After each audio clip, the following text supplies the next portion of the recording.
हाल ही में एक न्यूज आया है जहां डिस्कवरी प्लस और HBO मैक्स जो स्ट्रीमिंग सर्विसेज हैं वो आपस में मर्ज हो रहे हैं। Well nobody cares about that, लेकिन जिस चीज के बारे में हम लोग केयर करते हैं वो ये कि इन्होंने अनाउंस किया कि ये लोग हैरी पॉटर पे एक नई सीरीज बनाने वाले हैं। जी हाँ, 7 बुक्स यानी 7 सीजन जहां बुक्स को बहुत ही अच्छे से एक्सप्लोर किया जाएगा। तो ऐसे में आप सोच रहे होंगे कि भैया मूवी हम सब ने देख रखी है तो सब कुछ तो देख ही लिया है, अब बचा क्या है। ट्रस्ट मी व्हेन आई से कि बहुत कुछ बचा है मेरे दोस्त, और ये एक ऐसे इंसान से आ रहा है, यानी मेरे से, जिसने किताबों को 5 से 6 बार पढ़ रखा है। जी हाँ, 7 किताब को। तो आज की वीडियो में हम हैरी पॉटर यूनिवर्स के 7 ऐसे कैरेक्टर्स को जानेंगे।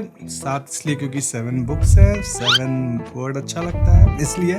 तो बेसिकली 7 ऐसे कैरेक्टर्स को जानेंगे जिनका जिक्र मूवी में या तो नहीं किया गया है या फिर किया भी गया है तो बहुत कम, लेकिन बुक में उनका काफी इंपॉर्टेंट रोल है। तो हमारा पहला कैरेक्टर है पीव्स। अब जो लोग किताब नहीं पढ़े सिर्फ मूवी देखे हैं उन्होंने पीव्स का नाम सुना भी नहीं होगा, जबकि किताबों में पीव्स एक बहुत ही इंपॉर्टेंट कैरेक्टर है। पीव्स बेसिकली एक पोल्टरजिस्ट है, जैसे वो सर निकोलस नहीं थे उस तरह के, वैसा ही घोस्ट है काइंड ऑफ, जो कि हॉगवर्ट्स में घूमता रहता है। अब सारे घोस्ट में से सबसे इंपॉर्टेंट पीव्स ही है, जिसे हमें फिल्म में दिखाया ही नहीं गया, और ऐसा इसलिए क्योंकि पीव्स बहुत ही ज्यादा मिस्चीवियस है। वो कहते हैं ना, शरारती, बहुत ज्यादा एक्सट्रीम। आई मीन किताब में पीव्स का काम ही है लोगों को परेशान करना, लेकिन यहाँ वो 2 लोगों से बहुत ज्यादा डरता है, एक ब्लडी बैरन और एक ऑब्वियसली डम्बलडोर। अब वैसे पीव्स ये जरूर मानता है कि फ्रेड और जॉर्ज बहुत ही ऑसम है और उनके साथ कभी कभी मिस्चीवियस एक्टिविटीज में पार्टिसिपेट करता है। अब पीव्स की एक अच्छी बात बताऊं, मतलब वो शरारती है, लेकिन वो इंसान देख के शरारत नहीं करता, वो सब पे अपना प्रैंक खेलता है। I mean order of Phoenix के दौरान आपने देखा होगा कैसे अम्ब्रिज स्कूल में अजीब अजीब रूल्स ला रही थी और पता नहीं क्या क्या कर रही थी,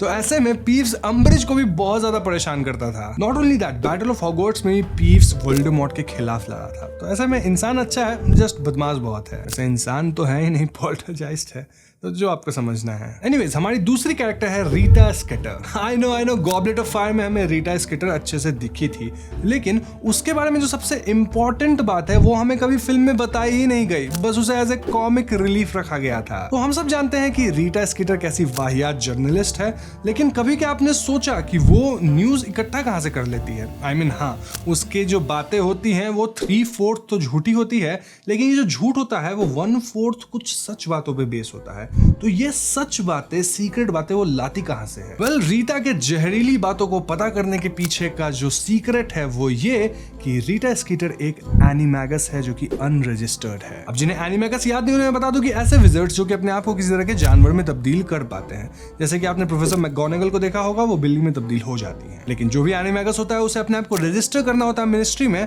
लेकिन कुछ अनरजिस्टर्ड एनिमैगस भी होते हैं जिनके बारे में किसी को नहीं पता। रीटा स्केटर उन्हीं में से है, और वो बनती पता है क्या है? बीटल, छोटा सा जो कीड़ा होता है वो, और उसी फॉर्म में वो सब पे जासूसी कर लेती है, कहीं भी घुस जाती है और सारी बातें सुन लेती है। अब गॉबलेट ऑफ फायर बुक में वो हरमोइनी के पीछे लग गई थी, एंड जो हैरी वैरी को लेकर जो अजीब तरह के न्यूज कवर कर रही थी वो सब वो करती थी।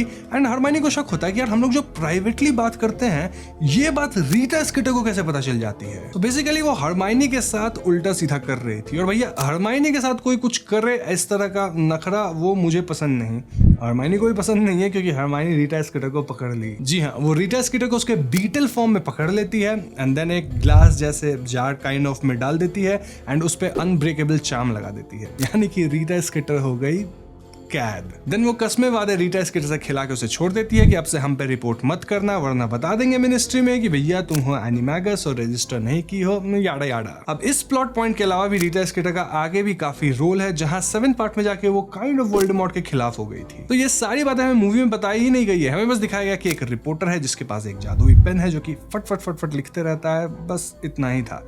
लेकिन आप देख रहे हो कैरेक्टर में कितना डेप्थ है एक्चुअली में। एनीवेज, हमारी अगली कैरेक्टर है हाउस एल्फ विंकी। अब जब भी हाउस एल्फ का नाम आता है तो हमारे दिमाग में आता है डॉबी, क्योंकि डॉबी को हमने प्राइमरली मूवी में देखा है, और जो लोग थोड़ा और ध्यान से देखे होंगे वो क्रीचर को भी देखे होंगे। लेकिन विंकी का क्या? विंकी भी तो एक बहुत ही इंपॉर्टेंट हाउस एल्फ है जिसका रोल बहुत ज्यादा है बुक्स में, खास करके गॉबलेट ऑफ फायर में। तो विंकी की कहानी ऐसी है कि वो बेसिकली बार्टी क्राउच सीनियर को सर्व करती थी, एंड उन्होंने विंकी को फ्री कर दिया खुद से। अब फ्री क्यों किया? वेल, इसके पीछे बहुत ही लंबी कहानी है जिसमें काफी सारे ट्विस्ट है, जहां बार्टी क्राउच जूनियर का बहुत बड़ा हाथ था। देन ट्राई विजर्ड टूर्नामेंट के दौरान हुआ था ना वो डार्क मार्क जो बार्टी क्राउच बनाया था, उसका इल्जाम काइंड ऑफ विंकी पे डाल दिया गया था, क्योंकि विंकी के हाथ में एक वॉन्ड पकड़ा गया था। मतलब है कुछ झोल है, वो मैं कभी और बताऊंगा अच्छे से। खैर बस ये जान लो कि बार्टी क्राउच सीनियर को लगा कि विंकी कुछ इधर उधर की है, तो इसलिए वो गुस्से में उसको फ्री कर दिया कि जाओ तुम फ्री हो गई, और ये बात विंकी को पसंद नहीं आई। जी हाँ, just to let you know कि किताब में जो एल्फ है उनको फ्री होना पसंद नहीं है। डॉबी एक अतरंगी एल्फ है, तो इस गम में विंकी हमेशा बटर बियर पीती रहती है, हमेशा नशे में रहती है, और भले ही उसे हॉगवर्ट्स में काम दिलवा दिया है डॉबी, लेकिन काम वाम करती नहीं, बस रोती रहती है। और डॉबी जब उसे बताता है कि फ्री होना अच्छी बात है तो इस पे डॉबी पे ही चिल्लाती है। नाउ गॉबलेट ऑफ फायर में एक और बहुत ही इंपॉर्टेंट प्लॉट पॉइंट है जहां हरमाइनी एल्फ्स के राइट्स के लिए काफी लड़ती है, और ऐसे में उसको एल्फ्स से ही रेजिस्टेंस मिलता है, और इसमें विंकी भी उसको बहुत डांटती है। एनीवेज आगे चलकर विंकी 7th पार्ट में डेथ ईटर्स से लड़ती है, यानी कि वो हमारे साइड पे थी। तो आप लोग देख रहे हो कितने सारे मेजर प्लॉट पॉइंट्स हमें बताए ही नहीं गए हैं, कितने मेजर कैरेक्टर्स हमें नहीं बताए गए। तो अगर आप ये वीडियो अब तक एंजॉय कर रहे हो तो वीडियो को लाइक करना, चैनल को भी सब्सक्राइब करना, एंड मैं बता दूं आप में से 88% लोग सब्सक्राइब नहीं किए हो, बहुत बड़ा नंबर है, तो प्लीज कर दो, थोड़ा सपोर्ट करो हमें। Moving on, next is bill and Charlie Weasley. अब वीजली नाम सुनते ही हमारे दिमाग में रॉन आता है, जिनी आती है, उसके फिर पापा आते हैं रॉन और जिनी के, उसकी मम्मी आती है,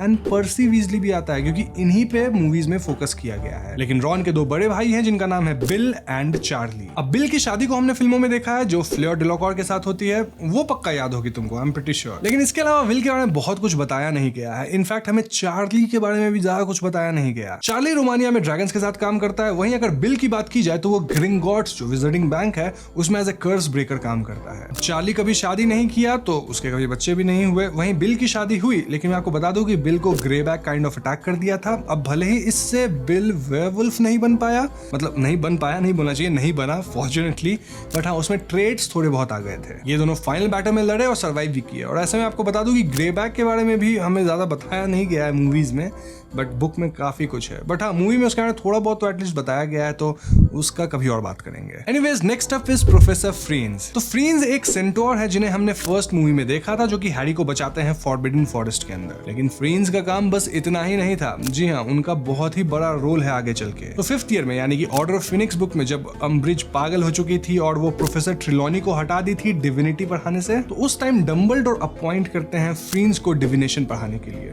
पहले मैंने डिविनिटी बोला क्या?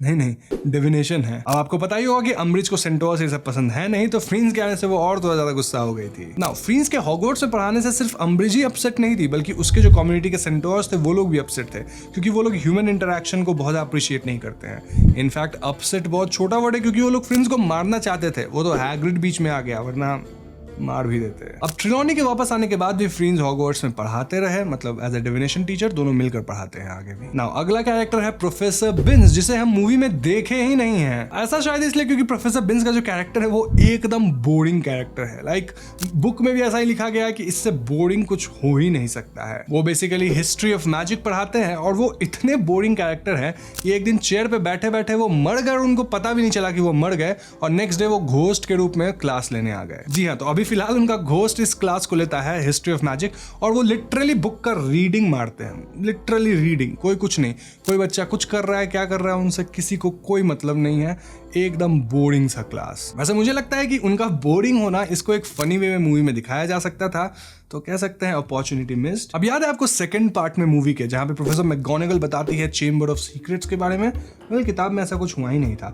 किताब में एक्चुअल में प्रोफेसर बिन्स बताते हैं, क्योंकि वो है हिस्ट्री ऑफ मैजिक के टीचर, मैकगोनागल नहीं। तो वो बताते हैं लोगों के पूछने पे कि चेंबर ऑफ सीक्रेट्स क्या है और कैसे नहीं एग्जिस्ट करता है, याडा याडा, ऑल्दो हम सबको पता है एग्जिस्ट करता है। तो प्रोफेसर बिन्स के बाद हम एक और कैरेक्टर पे बात करने वाले हैं। वैसे मैं चाहूँ तो मैं आपको 20 से ऊपर ऐसे कैरेक्टर्स बता सकता हूँ जो कि बुक में इंपॉर्टेंट है, लेकिन मूवी में या तो है या इंपॉर्टेंट नहीं है। तो उतना लंबा वीडियो बनाना नहीं है मुझे, तो इसलिए मैं साथ ही बता रहा हूं। तो this is the last one. तो हमारे आखिरी कैरेक्टर का नाम है रुडोल्फस लेस्ट्रेंज। अब लेस्ट्रेंज नाम आपको सुना सुना लग रहा है ना? लगना चाहिए, क्योंकि हमने बेलेट्रिक्स लेस्ट्रेंज को देख रखा है फिल्म में, जो कि एकदम क्रेजी थी। वेल भले फिल्म में बेलेट्रिक्स को हमेशा अकेले दिखाया गया है, एकदम लॉर्ड वोल्डेमॉर्ट का डिवोटी, जो कि एक्चुअली में बुक में भी है, लेकिन बेलेट्रिक्स की शादी हो चुकी है। किससे? अपने रुडोल्फस लेस्ट्रेंज से। अब रुडोल्फस भी अपना कोई दूध का धुला इंसान नहीं है, मतलब बेसिकली वो भी डेथ ईटर ही है, और वो हर कदम पे बेलेट्रिक्स के साथ था। अब चाहे अज़्काबान को तोड़कर भागने की बात हो, या फिर लोगों से लड़ने की, लोगों को मारने की, या फिर फाइनल बैटल में, हर जगह हुआ था। ऑल्दो फाइनल बैटल में बेलेट्रिक्स मारी गई, लेकिन रुडोल्फस मारा नहीं गया बल्कि पकड़ा गया और उसे वापस अज़्काबान भेज दिया गया। तो बस यही थी वीडियो जहां मैंने आपको 7 ऐसे कैरेक्टर्स के बारे में बताया जिनका काम हैरी पॉटर की बुक्स में बहुत ज्यादा था, लेकिन मूवी में या तो हम उनको नहीं देखे या देखे भी तो बहुत कम। इस वीडियो को बताने का पर्पस ये था कि मैं आपको बताना चाहता था कि जो सीरीज आएगी वो एक्चुअली बहुत इंटरेस्टिंग हो सकती है, स्पेशली उन लोगों के लिए जिन्होंने किताब नहीं पढ़ी है। अब जो लोग हैरी पॉटर फैन है मेरी तरह, उनके लिए तो ऑब्वियसली अच्छी होगी ही। तो सीरीज में पोटेंशियल है अगर ठीक से अडेप्ट किया गया। बस यहाँ रिप्रेजेंटेशन और वोकिज्म के चक्कर में इधर उधर कुछ किया तो कह नहीं सकते, लेकिन अगर ऑनेस्ट अडेप्टेशन होता है तो मजा आएगा। वैसे आप बताओ कि क्या आप इस अनाउंसमेंट से एक्साइटेड हो या फिर आपको लगता है कि इससे जो मूवीज है वो भी बर्बाद हो जाएगी? तो जो भी आपकी ओपिनियन है कमेंट में जरूर बताना। वीडियो पसंद आई तो लाइक और शेयर करें, साथ ही चैनल को सब्सक्राइब भी करना। I will see you guys in the next one. Peace out.